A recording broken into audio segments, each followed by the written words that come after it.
bienvenue sur Theme Park Wanderer. Comme promis, aujourd'hui, nous allons faire un petit lexique des termes utilisés dans le monde des coasters et des parcs d'attractions. Quand vous regardez des vidéos bien souvent en anglais, ils utilisent des termes qui pour vous n'ont peut-être aucun sens. Et bien aujourd'hui, nous allons essayer de vous expliquer ça et vous pourrez peut-être avoir une idée plus claire de ce dont on parle quand vous regardez des vidéos et aussi quand moi je ferai des vidéos, vous pourrez comprendre un peu mieux les termes que j'utilise. Nous y passons tout de suite. Nous allons commencer par les accélérateurs coasters ou launch coasters. Ce sont des coasters qui sont propulsés par un système appelé LIM, L-I-M, ou Linear Induction Motor. Ce sont en fait des trains qui sont propulsés à l'aide d'aimants. Les LIM utilisent des moteurs électriques qui créent un champ magnétique. Des lames en métal fixées sous le train seront repoussées par ce champ magnétique et le train sera alors accéléré. Il existe un autre système, le LSM, qui est pratiquement le même. Donc ici, on a des aimants normaux qui sont fixés sous le train et des électro-aimants qui sont fixés sur la voie, qui peuvent être contrôlés, c'est-à-dire monter ou descendre, ce qui permet d'accélérer ou de freiner le train. Ici, on peut voir donc les plaquettes sur le rail ici, qui vont accélérer le train. Voilà, comme ceci. Parlons maintenant du concept d'airtime. L'airtime, c'est un terme qui est souvent utilisé par les fan coasters parce que c'est tout simplement la sensation que l'on a dans un train quand on arrive au sommet d'une bosse. Donc le train descend ici, il remonte et arrivé ici au niveau du sommet de la bosse, nous subissons une accélération verticale négative, donc des jets verticaux, qui fait qu'on se sent comme éjecté du siège, tout simplement. Ensuite, parlons des bobsled roller coasters. Comme son nom l'indique, ce type de montagne russe est inspiré du sport du même nom. En effet, la voie n'a pas de rail, mais en fait un demi-tube en acier sur lequel les trails peuvent circuler librement. Nous avons le concept de corkscrew. Ce sont des coasters dont les loopings ont une entrée et une sortie qui sont distants. Et ce type de coaster a été inventé par Vekoma. Et on l'a donné donc le nom de corkscrew à ce type de montagne russe.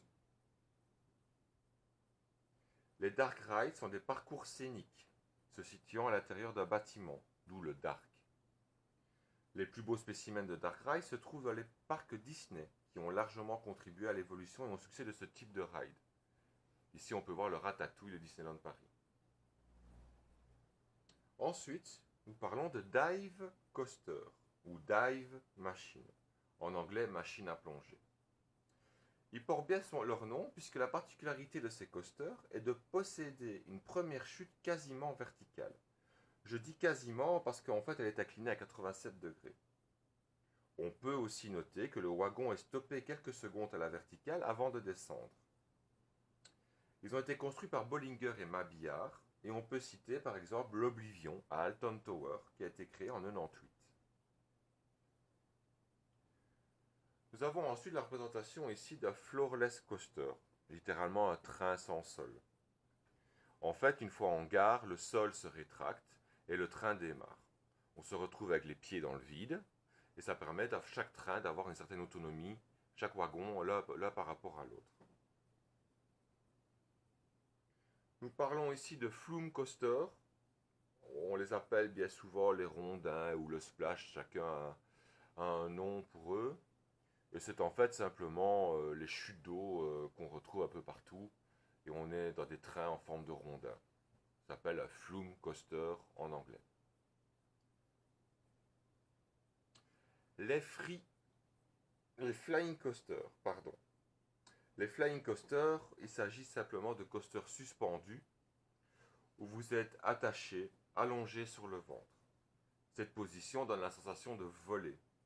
L'idée vient de Vekoma à la base, mais Bollinger et Mabillard l'ont amélioré pour arriver à des coasters comme on peut voir ici sur la photo qui sont très impressionnants.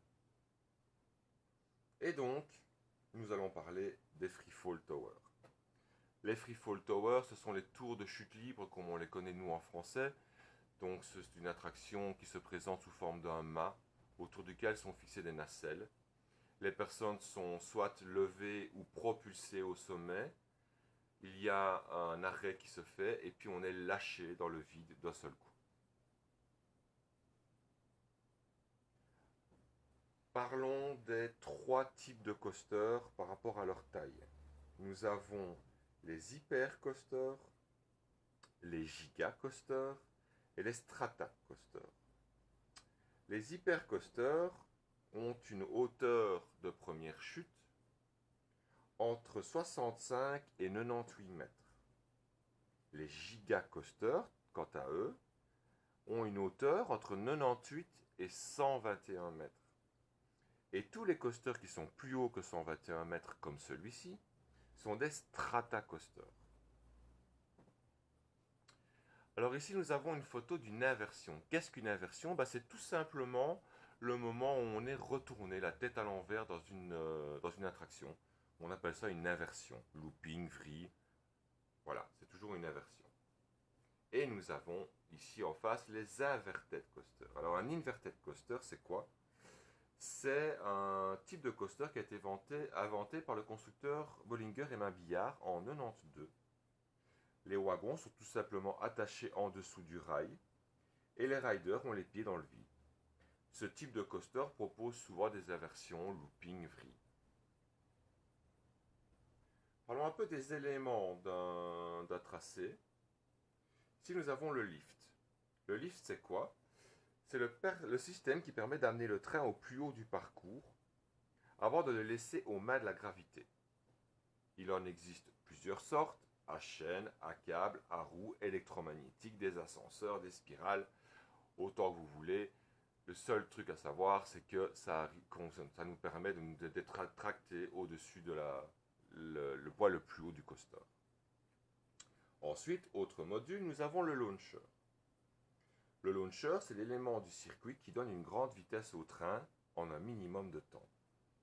Il prend généralement la place du lift et utilise un chariot relié à un câble qui se place sous le train et l'entraîne avec lui avant de s'arrêter, laissant le train à son sort. Il existe aussi des systèmes magnétiques, mais alors on parlera d'accélérateur, comme on a dit au début de la vidéo. Alors ici, vous avez le dessin d'un layout. Le layout, c'est quoi? C'est tout simplement la forme du parcours. C'est l'ordre dans lequel les éléments du coaster vont s'enchaîner. Un lift, une descente, une vrille, un looping. Tout cela formant le parcours total du coaster et on appelle ça un layout. Dans les types de coasters, nous avons ici un powerhead ou e-powerhead. Ce sont des coasters qui s'adressent en général plus aux enfants, tout simplement parce que chaque wagon a un moteur. Donc il n'est pas livré à lui-même. Et le fait qu'à chaque fois il y ait un moteur, on peut réguler plus facilement la vitesse du coaster et donc on comprend que ça s'adapte plus à des enfants pour la sécurité.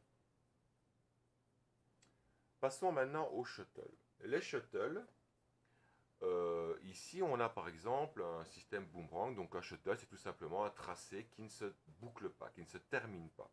Donc on peut voir ici que nous avons deux extrémités. Nous avons la gare qui est ici en dessous. Le train va être tiré en arrière jusqu'en haut du lift. Lâché, il fait son parcours. On arrive en haut du deuxième lift. Une fois que le train est monté au sommet, on le relâche en marche arrière. Il refait le parcours, il revient à la gare. On a plusieurs types de shuttle. On a les boomerangs, les shuttle loop, les impulses.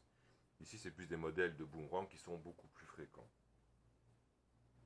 Ensuite, nous pouvons passer au spinning. Les spinning, on en voit de plus en plus dans les parcs d'attraction. Ça a été inventé par le constructeur Mack. Et ça donne la possibilité aux wagons de tourner sur eux-mêmes.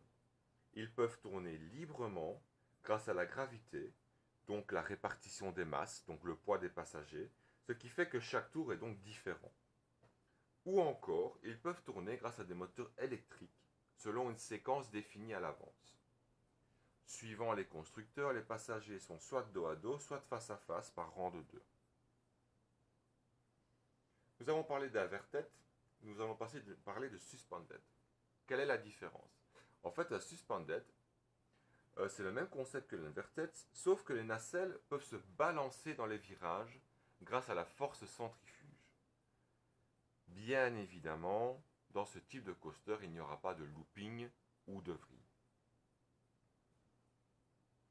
Vous avez ensuite les Wild Mouse. Les Wild Mouse sont vraiment répandus dans tous les parcs d'attractions et aussi dans les fêtes foraines. Ce sont en fait des coasters qui sont caractérisés par beaucoup de petits virages serrés, donnant l'impression de dérailler à chaque tour et donnant une force G latérale. Ça se passe en général dans des tout petits trains ou dans des trains circulaires. Alors je vous montre cette photo, c'est une photo de coaster en bois. Il est bon de savoir qu'en anglais, bien souvent on appelle ces coasters-là des wooden coasters. Donc si on utilise le terme de wooden coaster ou que vous entendez ce terme, vous saurez que ça correspond ici à un coaster en bois. Dans les coasters un peu plus modernes et récents, nous avons les types wing ou winged coaster. Ce sont des coasters où vous êtes assis dans des sièges de part et d'autre du rail et il y a 2 sièges de chaque côté. Comme on peut le voir ici, donc on est vraiment au niveau du rail et on est déporté par rapport à lui. Ce qui fait que toutes les impressions quand on a des vrilles ou des loopings sont augmentées par le fait que vous êtes déporté forcément par rapport au centre de gravité du train. Et pour finir, nous allons avoir les 4D, les 4 dimensions coaster. Donc comme les wings ou les wingettes, on est assis donc de part et d'autre du rail au niveau du rail. La grosse différence, c'est qu'ici au niveau des nacelles, ceci peut tourner à 360 degrés. Comme vous pouvez le voir, vous pouvez très bien être sur un rail plat, mais vous retrouvez la tête à l'envers, ou être au milieu d'un looping et être tout à fait droit. C'est tout à fait aléatoire et ça permet d'avoir beaucoup plus de sensations. Et c'est très moderne et ça doit être très agréable à faire. Malheureusement, nous n'avons pas pu encore les tester. Je vous remercie d'avoir regardé cette vidéo et je vous dis à la prochaine fois.